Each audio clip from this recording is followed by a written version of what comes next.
Today we're going to go over just a few of the precautions necessary when doing a glucose test. When drawing blood for glucose testing, it's important to go over some of these precautions so that you prevent further metabolization of the glucose by the red blood cells. If this is not done, it can skew the results, and you want to get good results. So by knowing just these few precautions, you can guarantee, or at least have a better option, better chance at getting a consistent reading and a better test result. So when we talk about glucose testing, one of the first things we want to remember is the importance of separating the cellular components from the plasma or serum.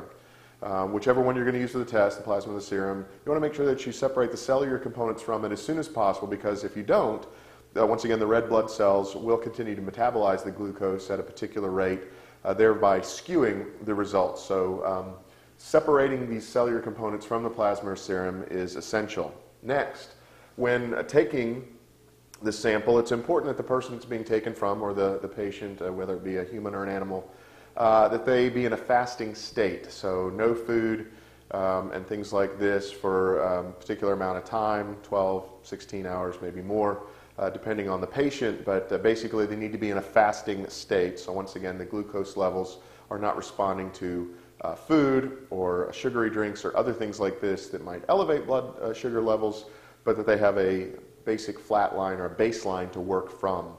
So once again, in a fasting state is an important precaution in getting accurate test results. Next, you need to rapidly get the sample to a centrifuge. Basically, without delay, take the sample so that that separation can take place. If the ability to get the sample to a centrifuge is delayed, then number 4 comes into place. So if number 3 is not possible, you cannot get it rapidly transferred to a centrifuge, then basically use fluoride to help inhibit the metabolizing of the glucose by the red blood cells. Now, it does take the fluoride a while to reach its full potency and to have this effect of about an hour in some cases, basically. But what you want to do is try to find some way to inhibit the consumption of the glucose by the red blood cells if you can't get to the centrifuge to make the separation possible. Now, obviously, this isn't everything that's necessary, but these are some of the basics in terms of precautions and things to be aware of if you're going to get an accurate result from glucose testing.